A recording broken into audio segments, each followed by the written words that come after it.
ভারতের উত্তরপ্রদেশের আগ্রায় ঐতিহাসিক স্থাপনা তাজমহলের রং বদলে যাচ্ছে দিন দিন। তাজমহল সাদা মার্বেল পাথরে তৈরি, কিন্তু তা ধীরে ধীরে হলুদা বরণ ধারণ করছে। শিল্পনৈপুণ্য সম্পন্ন পৃথিবীর সপ্তম আশ্চর্যের অন্যতম তাজমহলের রং কেন বদলে যাচ্ছে, কী এর কারণ? যুক্তরাষ্ট্রের লিবার্টি আইল্যান্ডে এক হাতে মশাল নিয়ে শিকলের শৃঙ্খল ভেঙে উঠে দাঁড়িয়ে আছেন এক নারী। আমেরিকার ইতিহাস ও ঐতিহ্যের সবচেয়ে বড় নিদর্শনগুলোর মধ্যে অন্যতম এই স্ট্যাচু অফ লিবার্টির রঙই বা কেন পরিবর্তন হচ্ছে? আজ আমরা জানব অ্যাসিড রেইন সম্পর্কে। অ্যাসিড বৃষ্টি হচ্ছে অ্যাসিডযুক্ত বৃষ্টি, অর্থাৎ বৃষ্টির পানিতে যখন অ্যাসিডের পরিমাণ খুব বেশি থাকে তখন সেটাকে বলা হয় অ্যাসিড বৃষ্টি।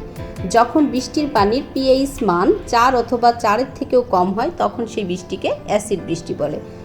পিএইচ স্কেল কি?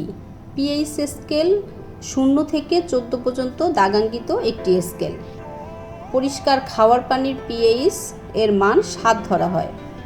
কোনো তরলের পিএইচ এর মান 7 হতে কম হলে তাকে অ্যাসিড বলা হয়, 7 থেকে বেশি হলে তাকে ক্ষারীয় বলা হয়। পানির পিএইচ এর মান যখন 4 বা 4-এর থেকে কম হয়ে যায় তখন সেই বৃষ্টিকেই বলা হয় অ্যাসিড বৃষ্টি।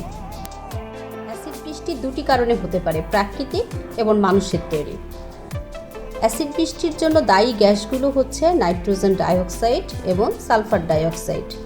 মানুষের তৈরি সোর্সগুলো সাধারণত শিল্প কারখানা, গাড়ি, জীবাশ্ম জ্বালানি, আর প্রাকৃতিকভাবে সাধারণত আগ্নেয়গিরির অগ্ন্যুৎপাত এবং বজ্রপাতের কারণে নাইট্রোজেন ডাইঅক্সাইড এবং সালফার ডাইঅক্সাইড গ্যাস তৈরি হয়ে থাকে। যে স্থানে বজ্রপাত হয় সেই স্থানের বায়ুর তাপমাত্রা 3000 ডিগ্রি সেলসিয়াস সৃষ্টি হয়। এ তাপমাত্রায় বায়ুতে উপস্থিত নাইট্রোজেন ও অক্সিজেন বিক্রিয়া করে নাইট্রিক অক্সাইড উৎপন্ন করে। নাইট্রিক অক্সাইড বায়ুর অক্সিজেন দ্বারা জারিত হয়ে নাইট্রোজেন ডাইঅক্সাইড উৎপন্ন করে।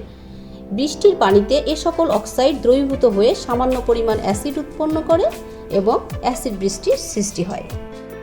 যে সকল শহর বা অঞ্চলে শিল্প ইন্ডাস্ট্রিজ, গাড়ির চলাচল বা কাঠ বা কয়লার ইটের ভাটা বেশি থাকে অথবা কৃষির উচ্ছিষ্ট খড় পোড়ানো হয়, সেসব শহরে বা অঞ্চলের নিকটবর্তী অঞ্চলের বায়ুমণ্ডলে সাধারণত সালফার ও নাইট্রোজেন অক্সাইড বেশি থাকে এবং ওই সকল অঞ্চলের বৃষ্টি সাধারণত অ্যাসিডীয় হয়ে থাকে।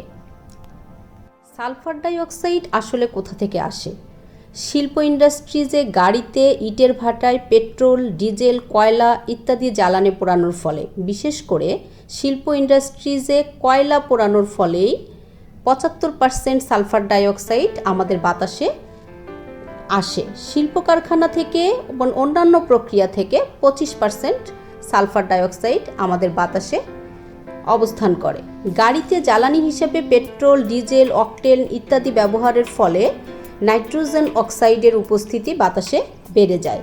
শিল্প ইন্ডাস্ট্রিজে ইটের ভাটায় পেট্রোল, ডিজেল, কয়লা ইত্যাদি জ্বালানোর ফলে 44% নাইট্রোজেন অক্সাইড বাতাসে উপস্থিত হয়। কৃষি ও অন্যান্যভাবে 4% নাইট্রোজেন ডাইঅক্সাইডের উপস্থিতি পাওয়া যায়। অ্যাসিড বৃষ্টির কুফল: খাওয়ার পানি দূষিত করে, জলজ প্রাণী ও উদ্ভিদ ক্ষতিগ্রস্ত হয়, মাটির পিএইচ মান পরিবর্তন করে উর্বরতা নষ্ট করে দেয়। মাটির পিএইচ সাধারণত 7 থেকে 8-এ থাকে। বিল্ডিং এবং ভাস্কর্য ক্ষয়প্রাপ্ত হয়, বনভূমি ধ্বংসপ্রাপ্ত হয়। বিল্ডিং এবং ভাস্কর্যে সাধারণত ক্যালসিয়াম কার্বনেট ব্যবহার করা হয়।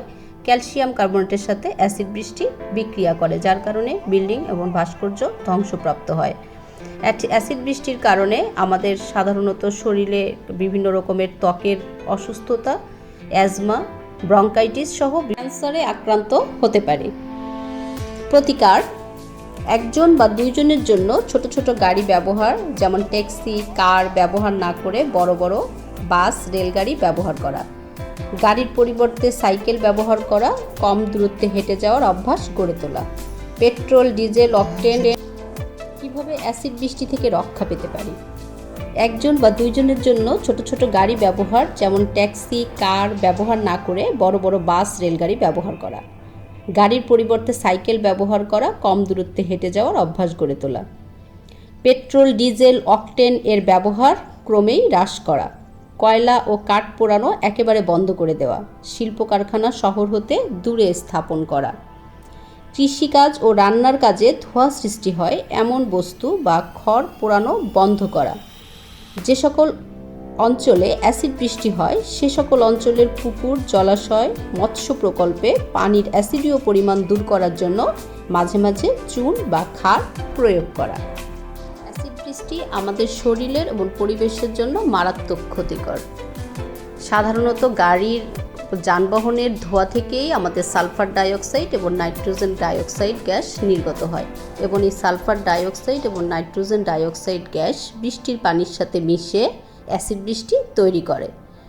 এই জন্য নাইট্রোজেন ডাইঅক্সাইড এবং সালফার ডাইঅক্সাইড গ্যাস যেসব যানবাহন থেকে বা যেসব শিল্প কারখানা থেকে নির্গত হয় সেই সব জ্বালানি আমাদের ব্যবহার কমাতে হবে, অর্থাৎ নবায়নযোগ্য সম্পদের ব্যবহার বাড়াতে হবে, অনবায়নযোগ্য সম্পদের ব্যবহার কমাতে হবে। আমরা উইন্ডমিল বা সূর্যের আলোকে ব্যবহার করে ওই শক্তিকে কাজে লাগিয়ে আমরা সাধারণত এই জীবাশ্ম জ্বালানির ব্যবহারটা কমাতে পারি।